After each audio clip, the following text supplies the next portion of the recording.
hari kemudian, di kediaman rumah tua keluarga Chen, pemimpin keluarga Chen baru saja bangun dari tempat tidurnya. Dia mendengar laporan hebat dari bawahannya.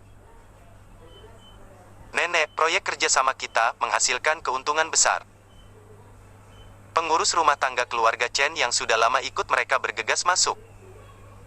Wanita tua itu sedang duduk di samping tempat tidur saat ini.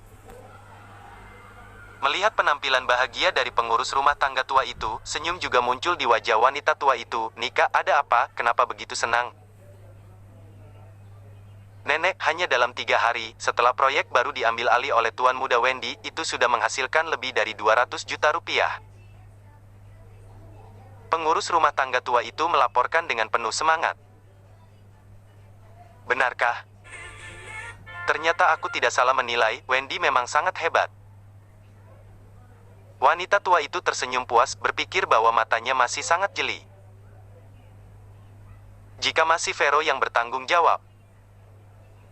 Khawatirnya seluruh proyek masih dalam keadaan merugi. Tidak tahu apa yang dipikirkan grup Diamond Bling itu, mereka malah berkomplot dengan Vero, memasukkan barang dengan harga serendah itu. Berjalan dengan tenang ke aula, wanita tua itu menemukan bahwa beberapa anggota keluarga Chen yang lain juga sudah ada di sana. "Ada apa? Kenapa pagi-pagi begini sudah datang?" Berita mengenai keberhasilan Wendy membuatnya dalam suasana hati yang sangat baik. Waktu berbicara juga terlihat ada senyum di wajahnya. "Nenek, keluarga Chen kita sudah bisa terbang tinggi." Yang mulai berbicara ini adalah Nika, anggota keluarga Chen yang paling muda. Dia bertanggung jawab atas perusahaan kecil dari keluarga Chen di bagian penjualan. Kondisi benefit perusahaan itu hanya cukup untuk operasional perusahaan saja, tidak ada keuntungan besar. Pada saat-saat biasa, dia tidak akan datang kemari, karena dia sering diejek oleh Wendy dan yang lainnya. Tidak disangka hari ini dia akan datang kemari tanpa diundang.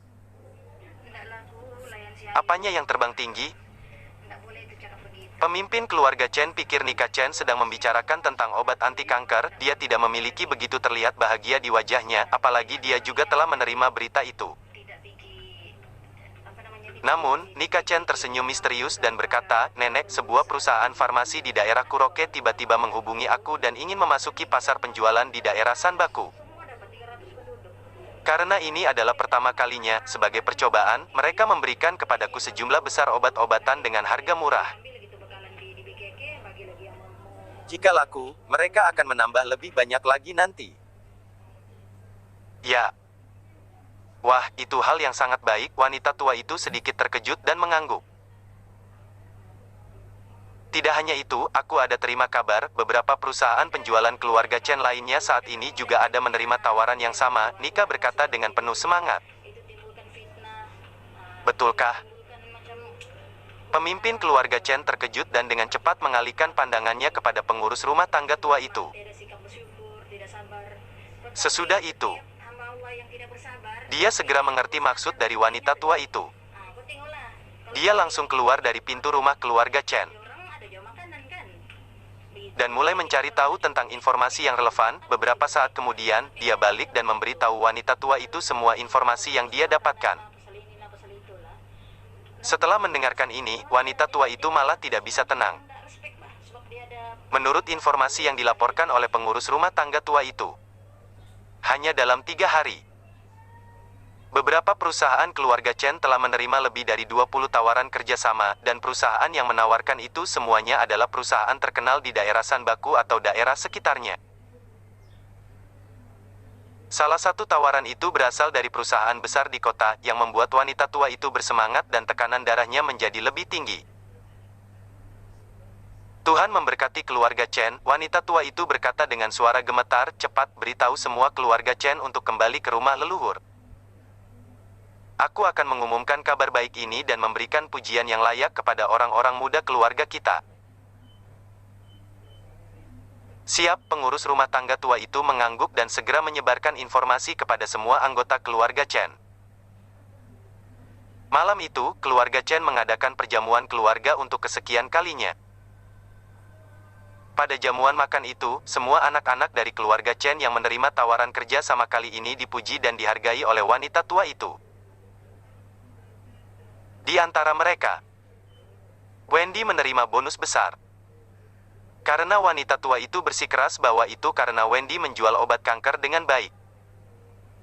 Yang membuat perusahaan-perusahaan besar lainnya mulai tertarik dengan kemampuan penjualan perusahaan keluarga Chen.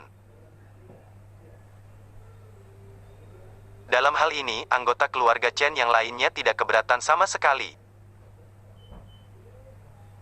Bagaimanapun, semuanya juga tahu bahwa pemimpin keluarga Chen pilih kasih dan lebih sayang Wendy, dan mereka semua sudah terbiasa dengan itu sejak lama. Bagaimanapun, mereka juga mendapatkan penghargaan yang membuat mereka merasa jauh lebih nyaman. Hanya keluarga Wulan yang merasa tidak nyaman saat ini. Pada saat ini, Gito dan Wulan, bersama dengan Vina, sedang duduk di sudut makan makanan di atas meja tanpa mengucapkan sepatah kata pun. Salahkan sundal sialan itu, jika dia yang bertanggung jawab atas proyek ini, sekarang nenek pasti akan memuji keluarga kami, bonus 400 juta Wendy juga pasti jadi milik keluarga kami. Mata Wulan jadi merah, menatap wanita tua itu menyerahkan cek 400 juta kepada Wendy, dan merasa sangat iri.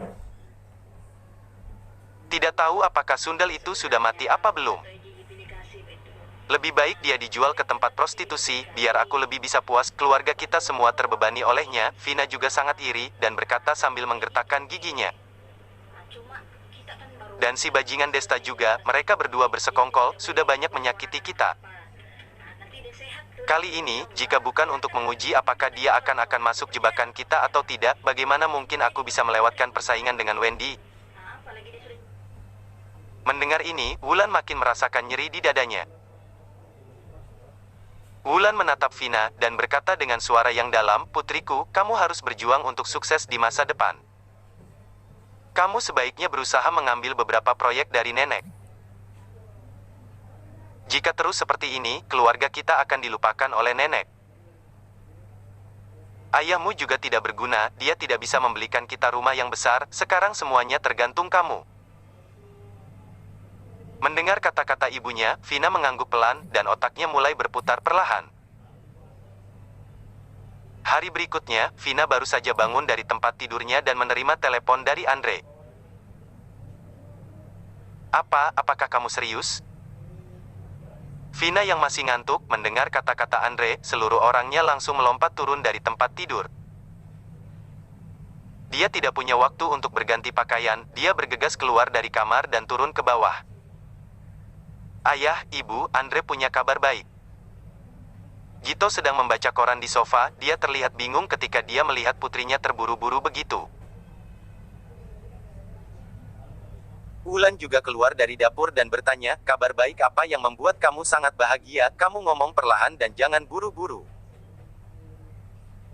Vina duduk di sofa dan mengambil napas dalam-dalam beberapa saat sebelum dia mengatakannya dengan perlahan. Andre dan keluarganya mendapatkan proyek senilai puluhan miliar?" Wulan mendengar berita itu, kakinya langsung lemas tanpa bisa dikendalikan lagi. "Iya." Vina melanjutkan dengan gembira. "Katanya ada teman baik Paman Guo pada masa itu. Ketika temannya kembali dari kota pesisir dan ingin membuka sebuah komplek industri di daerah Sanbaku, investasi putaran pertama menelan biaya sekitar 4 triliun rupiah. Andre dan keluarga mereka hanya mendapat sebagian kecil proyek saja, kalau sudah selesai, mereka bisa mendapatkan keuntungan sekitar puluhan miliar. Ya Tuhan, ini terlalu menguntungkan." Wulan langsung pusing, rasanya ada bintang yang sedang berputar di depannya. "Apakah Andre menelepon kamu hanya untuk memberitahumu kabar baik ini?" Wulan bertanya lagi. "Tidak juga." Fanny berpikir sejenak dan berkata, "Paman Guo sudah pastikan akan investasi ini akan menghasilkan keuntungan yang banyak. Jadi dia ingin mengambil lebih banyak bagian dalam proyek ini. Tetapi keluarga Guo hanya bisa mendapatkan uang yang terbatas saat ini, jadi dia ingin kita jadi perantara dan menghubungi nenek. Apakah dia bisa mendapatkan sponsor dari keluarga Chen?" Disponsori oleh keluarga Chen kita, Gito sedikit terkejut, dia tidak menyangka Andre menelepon untuk urusan ini. "Ayah, kita tidak bisa melepaskan kesempatan yang begitu bagus." Vina tenggelam dalam kegembiraan yang luar biasa, bahkan seluruh tubuhnya sampai sedikit gemetaran. Ketika Gito hendak menanyakan apakah nanti ada risiko, Wulan yang berdiri di samping sudah berteriak. Sudahlah, kamu jangan bawel, kamu tidak menghargai kesempatan yang baik untuk menghasilkan uang, kalau sampai kita tidak kebagian lagi, gimana? Gito tersenyum pahit dan berkata, tapi aku tidak bisa ambil keputusan dalam hal ini, bukankah ibuku selama ini yang bertanggung jawab dan berkuasa atas keluarga Chen? Kalau begitu kita pergi cari ibumu, Wulan berkata dengan santai dan tanpa beban. Gito masih sedikit ragu. Wulan dan Vina yang di dekat Gito mulai ribut dan mempengaruhi pola pikir Gito. Mereka berusaha meyakinkan Gito, keluarga Guo pada dasarnya setara dengan keluarga Chen dalam hal kekuatan, buat apa mereka membahayakan dan mencelakakan keluarga Chen? Apalagi Andre begitu suka dengan Vina, tidak mungkin membodohinya tentang hal-hal seperti itu. Terpengaruh oleh apa yang dikatakan istri dan putrinya, Gito memberanikan diri membawa keluarganya ke rumah tua keluarga Chen. Kebetulan masih ada banyak orang di rumah tua keluarga Chen hari ini. Banyak yang tidak buru-buru pulang, setelah mengikuti rapat keluarga tadi malam, hari sudah larut, mereka akhirnya menginap di rumah tua selama 1 malam. Ketika mereka melihat keluarga Gito muncul, tatapan mata mereka terlihat heran dan sekaligus merasa lucu pada pertemuan keluarga tadi malam. Keluarga Gito tidak mendapatkan pujian, bahkan nenek mengungkit dan menyatakan ketidakpuasan terhadap keluarga Gito. Lagi pula, proyek ini pada awalnya yang bertanggung jawab adalah Vero. Jika Vero melakukannya seperti Wendy, keluarga Chen sudah terbang tinggi dari dulu, kenapa harus menunggu sampai sekarang? Gito, ada keperluan apa kesini pagi-pagi begini? Wanita tua itu duduk di sana sambil menikmati buburnya, dikelilingi oleh tokoh inti keluarga Chen. Ayahnya Wendy dan Wendy sendiri, dan Estrada juga terlihat bersama mereka. Mendengar ini, Gito merasa canggung dan malu. Padahal mereka semua adalah keluarga Chen juga. Yang lain sedang menikmati sarapan di sana, ketika keluarganya yang datang ke sini malah terlihat seperti orang luar, mereka malah ditanyai ada keperluan apa. Emangnya kalau tidak ada keperluan apa-apa, putranya sendiri tidak boleh kembali ke rumah leluhurnya dan mendapat tempat di meja makan ini? Begitu dia berpikir seperti ini, Gito makin bertekad dan mantap dengan perihal kerjasama antara keluarga Chen dengan keluarga Guo. Awalnya dia khawatir tentang risiko, tetapi sekarang dia tidak peduli lagi dengan itu. Dia hanya perlu meningkatkan statusnya dalam keluarga Chen ini. Bu, aku menerima sebuah tawaran kerjasama, aku ingin membicarakannya denganmu. Gito menarik napas dalam-dalam dan berkata perlahan. Wanita tua itu menatap Gito dari atas sampai ke bawah, dan tidak menanggapi tawaran kerjasamanya dengan serius. Bagaimanapun, Gito adalah yang putranya yang paling tidak berguna di antara semua putranya. Dengan sifat Gito yang dianggap sangat lelet dan membosankan, tawaran kerjasama apa yang bisa dia dapatkan? Paling-paling, hanya ada beberapa proyek kecil. Alasan mengapa Gito kembali ke rumah tua adalah hanya untuk setor muka saja di depan kerabat keluarga Chen. Wanita tua itu mengenal karakter putranya dengan sangat baik, jadi dia berkata, tawaran kerjasama seperti apa? Gito ragu-ragu sejenak, lalu berkata, Bu, bisakah kita pergi ke ruangan membaca dan membicarakannya di sana? Hahaha, pergi ke ruangan membaca dan membicarakannya di sana. Kamu kira ibu tidak ada kerjaan? Tawaran kerjasama seperti apa sih yang ingin kamu bicarakan? Segede apa sih? Sampai ibu harus ke ruangan membaca, kakak laki-laki sulung Gito tertawa mengejek. Ya, paman kedua, apakah kamu tidak melihat nenek sedang sarapan? Kamu ini pilih waktu yang salah untuk datang kemari. Atau kamu berdiri sebentar dan menunggu kita selesai sarapan, dan nenek mungkin akan ada waktu untuk pergi ke ruangan membaca. Wendy juga mengambil kesempatan ini untuk mengejek Gito. Melihat generasi muda keluarga Chen saja berani berbicara begitu kepada dirinya, Gito marah sampai tubuhnya sedikit bergetar. Namun, wanita tua itu sangat sayang kepada Wendy dalam segala hal. Pada saat ini, dia secara alami tidak akan memarahinya. Gito sambil menggertakkan giginya, dan berkata dengan suara yang dalam, Bu, aku baru saja menerima tawaran kerjasama senilai 40 miliar rupiah. Hahaha, hanya 40 miliar, dan paman kedua lalu. Wendy sudah siap. Tidak peduli berapa nilai tawaran kerjasama yang akan dikatakan oleh Gito. Dia akan mengejeknya tanpa ampun, tetapi tepat setelah dia tertawa, dia seperti seekor ayam jantan yang tercekik di lehernya, dan suaranya langsung berhenti tiba-tiba. Apa? Apa? 40 miliar, wajah Wendy terlihat seperti baru saja melihat hantu, dan dia bergumam sendiri dan seperti tidak percaya apa yang barusan dia dengar. Yang lain juga terkejut dan mengira mereka salah dengar. Butuh waktu lama bagi wanita tua itu untuk bereaksi, sesudah itu dia melambaikan tangannya dan berkata, "Gito, kamu duduk dulu dan katakan pelan-pelan, kamu terima proyek yang senilai berapa?" Mendengar ini, generasi muda yang duduk di depan Gito buru-buru berdiri dan mempersilahkan Gito untuk duduk di kursinya, dan semua orang menatap Gito, menunggu penjelasan selanjutnya.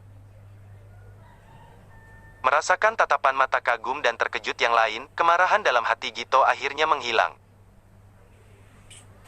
Ternyata memang benar, mereka adalah sekelompok kerabat yang hanya menjunjung dan menganggap uang paling penting. Untungnya, dia mendengarkan istri dan putrinya dan memutuskan untuk menawarkan kerja sama keluarga Guo. Kalau tidak, kapan lagi dia bisa menerima perhatian seperti itu dalam hidupnya? Kembali fokus, Gito menjelaskan bahwa keluarga Guo mengharapkan sponsor dari keluarga Chen. Setelah mendengarkan ini, semua keluarga Chen yang mengelilingi meja makan terdiam. "Nenek, kurasa itu tidak bisa diandalkan." Nika yang mulai berkomentar, dia memiliki posisi yang solid dalam keluarga karena pujian yang dia terima kemarin, sehingga dia punya hak untuk berbicara. Setelah mendengar itu, beberapa anggota keluarga Chen yang lain juga mengangguk. Jelas, jika begitu mudah untuk mendapatkan uang, maka semua orang juga bisa mendapatkannya, kenapa harus keluarga Chen? Wanita tua itu juga terdiam, sedang mempertimbangkan risiko kerjasama ini. Wajah Gito sedikit berubah, dan buru-buru berkata, "Bu, kamu pernah ketemu Andre, dia memang pemarah, tetapi dia tidak terlihat mempunyai karakter yang dapat membahayakan orang lain. Selain itu, dia sangat mencintai Vina, jadi tidak mungkin mendorong keluarga Chen ke dalam lubang api." Kakak kedua. Ini bukan masalah apakah Andre mencintai Vina atau tidak. Kalau kita mengeluarkan semua aset keluarga Chen saat ini, mungkin juga hanya senilai 40 miliar, kalau memang ingin bekerja sama, kita tetap harus mentransfer beberapa proyek yang ada kepada perusahaan lain, ini benar-benar pertaruhan besar. Ayah Wendy berkata dengan suara berat. Itu benar. Apalagi bos dari kota pesisir itu hanya memiliki hubungan yang baik dengan keluarga Guo saja. Mungkin saja dia hanya bersedia membagi keuntungan untuk keluarga Guo saja, kalau dia sampai mendengar keluarga Chen juga menginginkan bagian, apakah dia masih bersedia?